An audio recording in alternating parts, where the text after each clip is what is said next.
Semuanya, kembali lagi dengan saya Naftalina.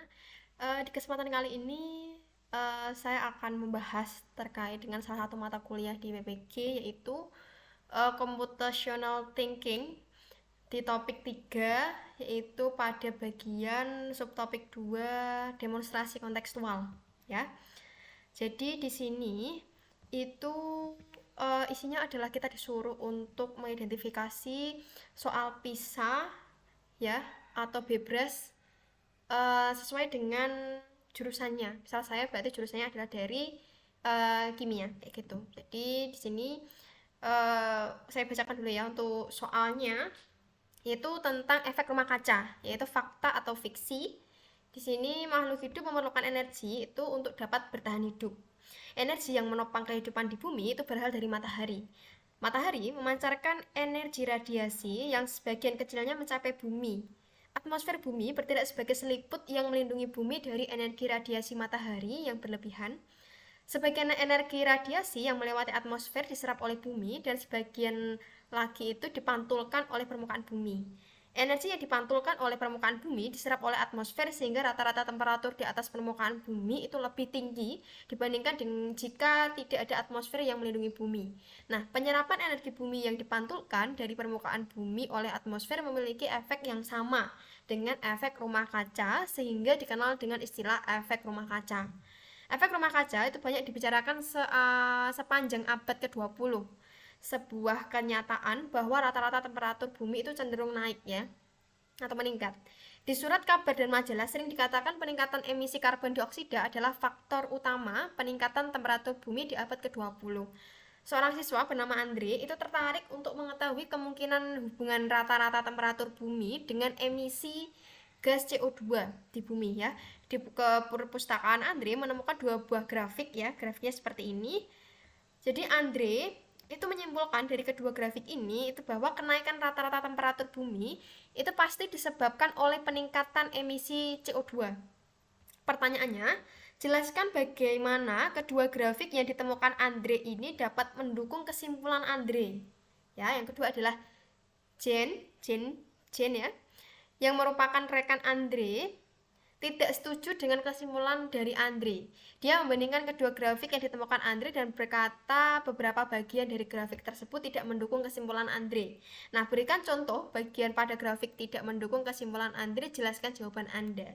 Ini merupakan soal PISA, ya, atau soal bebras yang sebenarnya kita bahas di CT juga.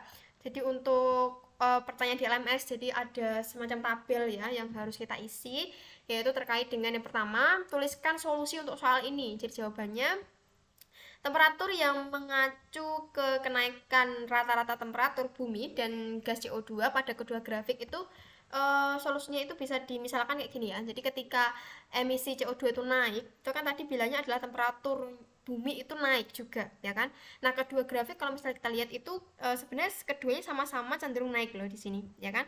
Kemudian karena sejak tahun 1990 kedua grafik mulai naik, ya, bisa dilihat dari ini, ya, dari 1910 itu cenderung mengalami kenaikan di antara dua grafik. Oke. Kemudian pertanyaan kedua, ya, pertanyaan dari ini, ya, Jen, temannya Andre, jawaban yang mengacu ke salah satu atau lebih bagian grafik di mana pada rentang waktu tertentu CO2 itu naik namun suhu tidak naik atau sebaliknya. Nah, itu yang membuat Jen atau temannya Andre itu tidak setuju dengan kesimpulan yang dikemukakan oleh Andre. Kemudian gini, tuliskan langkah-langkah berpikir Anda sehingga mendapatkan solusi dari permasalahan ini. Jadi untuk pertanyaan yang satu tadi, ya, untuk mendukung kesimpulan Andre, maka langkah-langkah yang dapat dilakukan adalah yang pertama, perhatikan grafik tahun dengan emisi karbon dioksida, ya, pada gambar 3.13 ini. Nih, ya.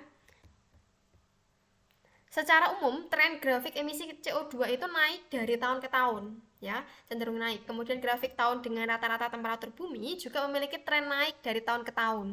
Karena kedua grafik memiliki tren naik, ya, maka kemungkinan adanya kenaikan emisi CO2 itu bisa menyebabkan kenaikan juga temperatur di bumi, kayak gitu. Itu yang mendukung Andre menyimpulkan demikian. Kemudian pertanyaan yang kedua adalah Jenny, Jenny ingin memberikan bukti yang tidak mendukung kesimpulan Andre dengan menggunakan informasi kedua grafik yang ditemukan Andre ya.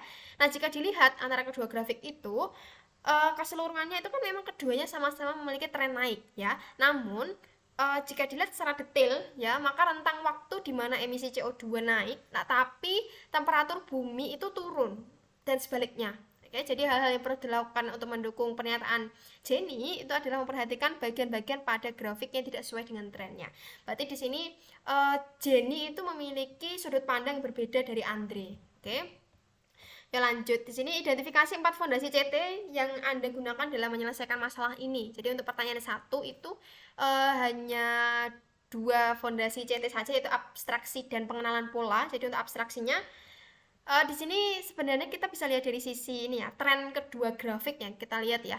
Itu bisa diperhatikan secara detailnya datanya apa aja. Kemudian untuk pengenalan pola di situ kita bisa melihat pola dari pergerakan kedua grafik dari tahun ke tahun. Nah, itu apakah naik atau turun atau gimana gitu. Bisa diperhatikan dari situ ya pengenalan polanya.